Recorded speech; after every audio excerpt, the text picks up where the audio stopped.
bam, bam. Today we're matchmaking the heavyweight division because the heavyweight division's a mess. It always has been a mess. It's a big mess and we need to sort it out. So this is how I do it. Like I'm just going by what makes sense. I'm not doing it like off what would be business wise the best, or what would, like, I'm just doing it off the rankings, what makes sense, what fighter should fight what fighter, which is the most sense, which would lead to the right fighters earning the right matchups, the right fighters earning the right contenders and stuff like that. Like, I mean, for starters, we're scrapping John versus Stipe because that's the silliest fight I've ever came across. It's the worst fight that's ever been booked in the history of the sport. It makes no sense at all, and it should be scrapped. And I bet you'll never guess who I'm going to do John versus Tom Aspinall. That's obviously the fight that's going to happen, that should happen. John Jones versus Tom Aspinall. Interim champion versus the champion. Whoa, shocker, right? I know the UFC fucking... It's a shock to the UFC that the interim champion actually deserves a shot at the undisputed champion. But that's the first fight we're going. We're going John Jones versus Tom Aspinall. And I think Tom Aspinall would win. I think he'd... Would he KO Jones early? Because at the end of the day, it is John Jones. Would he KO Jones in the first round? Like he has been doing all these guys. I don't know. I don't know if he would. But I can see it happening. But it's would he? Like, would he KO Jones in the first round? But I could see him... I don't think he would take down Jones either.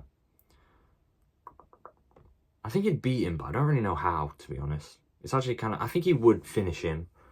Not by submission. I think he would knock him out at the end of the first round, I think. I think Jones at heavyweight isn't... I don't know. Would Jones win?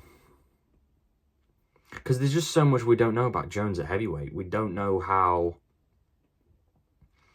Because in the Garn fight, we didn't really see him on the feet that much. He threw a couple shots that didn't look kind of slow, and I don't think he landed a punch. If I'm not mistaken, I don't think he actually landed a punch. Neither did Garn, to be honest. Neither of them landed a punch because Jones got it down so quick. But yeah, I don't think Jones is all that on the feet at heavyweight. He's never been all that on the feet anyway with his hands.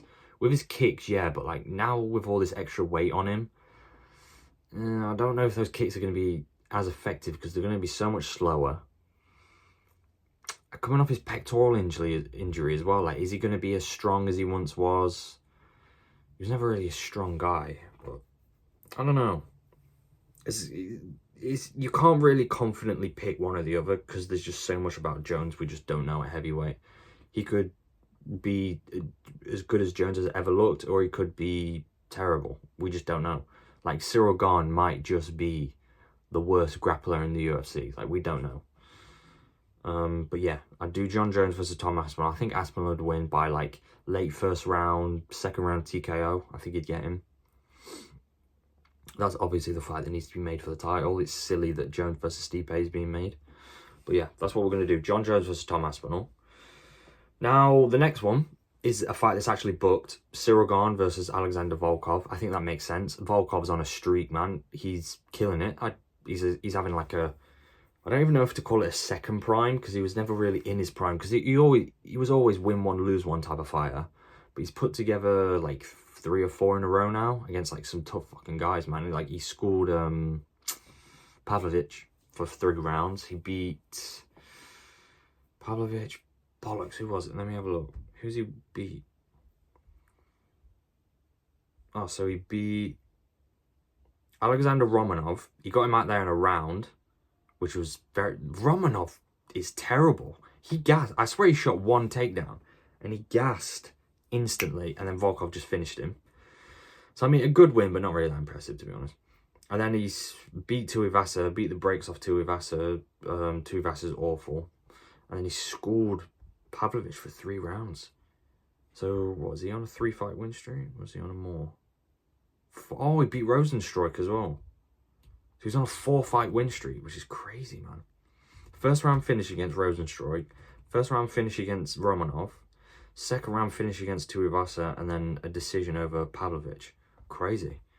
So he's on a 4-fight win streak. If he beats Gane, he'll be on a 5-fight win streak. I don't think he beats Gane, to be honest. I think Gane's too quick. I think Gane's definitely got more power in his hands. I think he's got more like thudding power in his hands. Like Volkov doesn't have like one punch KO power. He's got more of like body head type of way of fighting. Like he'll hurt you to the body, then go to the head and like mix it up, and then he'll catch you with something you just don't see because you're getting so confused with all the different levels he's coming with. But I think Gane wins. I think Gane gets another decision. He's young, fast, technical on the feet, good footwork. I think Volkov can mix him some grappling because we know that's Gane's weakness, but I would go with Gane on that one. Now the next one I'm doing, this is the fight that really should be made, is Sergey Pavlovich versus Stipe Miocic. I think that's the fight that if Stipe wants to get back in the title contention, which he should be having to earn that, he shouldn't be just getting it, coming off a knockout loss however many years ago. Sergey Pavlovich versus Stipe Miocic, and I think Sergey would beat him. I do. I think Sergey would knock him out early, first round. That's the fight that makes sense. Number 4 versus number 8. Sergey's coming off 2 losses to Aspinall and Volkov. Stipe's coming off the loss to Ngannou fucking 3 decades ago. That's a fight that makes sense. That's a fight that makes sense to me. They're both coming off losses. Why not fight each other? If Sergey wins, he's got a legendary name on his resume. He's back at the top of the division again. If Stipe wins, sure, give him a title shot.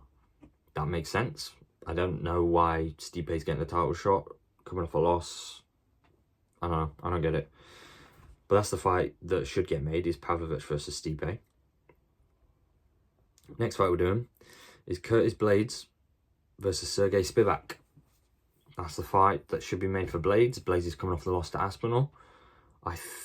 Who would win that? Maybe Blades, because Sergey's terrible on the feet. He's awful on the feet. We saw that against Gane, and his entries on takedowns are terrible as well. He doesn't have like traditional takedowns like single legs and double legs. He only has throws like body lock trips and like judo throws and stuff like that. And that's it. Like if he can't get those throws, he's done for. Like he's finished. But Blades has power in his hands. He's not very technical on the feet, to be honest. He's kind of slow. I think Blades is super overrated. People glaze him because he's got a fucking lisp, and people act like he's so good because they feel bad for him. You'll recognise that with a lot of fighters. Like a fighter who's like retarded or like a minority, they just fucking glaze him so hard. I think Blades is terrible. I haven't always thought he was terrible, but like after the Pavlovich fight, I was like, yeah, this guy's trash, man. This guy's not good. And then even against Almeida, he was getting not dominated, but he was getting tossed around by Almeida in that first round, and then landed some hammer fist at the start of the second and got the win, which, you know, well done. But I don't know, like, I just don't think Blades is that good. But I think he'd beat Spivak though, because Spivak's really bad, really, really bad. So yeah, number 5 versus number 7 should be made. And then the next one we're doing, got to find a fight for Jailton Almeida. Jailton Almeida should fight the winner of Cyril Gane versus Alexander Volkov, and the winner of that should get a title shot. So I think they should do Almeida versus Gane, because I think Gane beats Volkov, and I think the winner of that should get a title shot. I think Almeida would beat Gane though. I think. But I don't know, he did get finished by Blades, and he's so bad. But Cyril Gane's okay, but he did get destroyed by Jones. And then Almeida, if he gets you on the ground at heavyweight, if Almeida gets you on the ground, you're finished, you're done.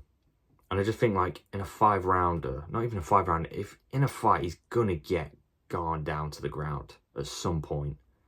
And if he gets Gane down to the ground, like, he's gonna submit him surely. And Gane doesn't have like one punch KO power, so it's not like he's gonna catch him coming in or anything.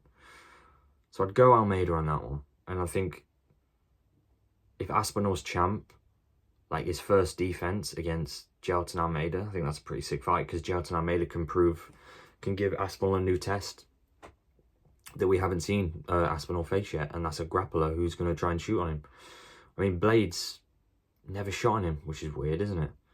I mean, they only fought they had 2 fights and they were, what, like a minute in total? 2 fights. That's got to be the shortest, like, 2 fights ever in the history of the sport. Like, the first one was like 15 seconds and the second one was like a minute. So that's a minute and 15 seconds for 2 fights that they had, which is crazy. I think Aspinall would beat Almeida. Too big, too strong, too powerful, good grappling. But I think Almeida would beat Garm. I think Almeida's really underrated, man. I think he's really underrated. I think people write him off because of the Blades loss. But I think that was kind of a fluke, you know. I don't think it was a definitive win. I think in a rematch, I think Almeida might beat him, to be honest. But that's the fight I'd do for that. And then that leaves Jairzinho Rozenstruik. And the fight I'd do for Jairzinho Rozenstruik, he's coming off the win against Tuivasa. Derek Lewis is fighting Gennaro Diniz. You know, he looked really good in his last fight. I mean, he kind of was a layup for him, to be honest. Because he was supposed to fight the big brother. What was his name? Junior Taffa. He was supposed to fight Justin Taffa. He pulled out, so he fought Junior Taffa. Marcos Rogério de Lima against Jairzinho Rozenstruik. I think that's a really good fight. I really like watching de Lima fight. I think he's pretty well-rounded for a heavyweight. I know he got finished by Derek Lewis, but kind of fluky, to be honest with you. I'm going to be completely honest. I think not lucky, but I don't know. I feel like if he doesn't throw that flying knee, he probably gets finished, Derek Lewis, to be honest. So I'd do Rogério de Lima versus Rozenstruik. I think de Lima would beat Rozenstruik. I think Rozenstruik can't grapple. He's awful. I think he'd have a pretty easy time with Rozenstruik, to be honest with you. Take him down, submit him in the first round, pretty easy. That's how I'd matchmake the heavyweight division. I would definitely matchmake other divisions as well. Like I might work my way down. Like I might do heavyweight, light heavyweight, middleweight, welterweight, so on. Just matchmake every division, because it feels like all the divisions are kind of maybe like heavyweight's a mess. Light heavyweight is not a mess, but there's some fights that are being made that don't really make sense, like Pereira versus Roundtree and Ankalaev versus Rakic doesn't really make any sense. And then we've got middleweight, which they're probably going to do with Drickers versus Strickland next. But like, who does Adesanya fight? Who does the winner of Amavov Allen fight? Who does Marvin Vettori fight? Who does Borjalho fight? Things like that. Who does Bilal fight next? Does he fight Shavkat? Does he fight Jack Della? Is he fighting Usman? Which, no, he's not fighting Usman. That makes no sense. But yeah, I'm not just going to spoil all the matchmaking I do right now. But yeah, heavyweight division, that's how I'd matchmake it. I'll probably do light heavyweight next, probably tomorrow. So stick around for that. Subscribe, hit the like button, share the video. Hate to sound like an NPC, but yeah. Thanks for watching, guys.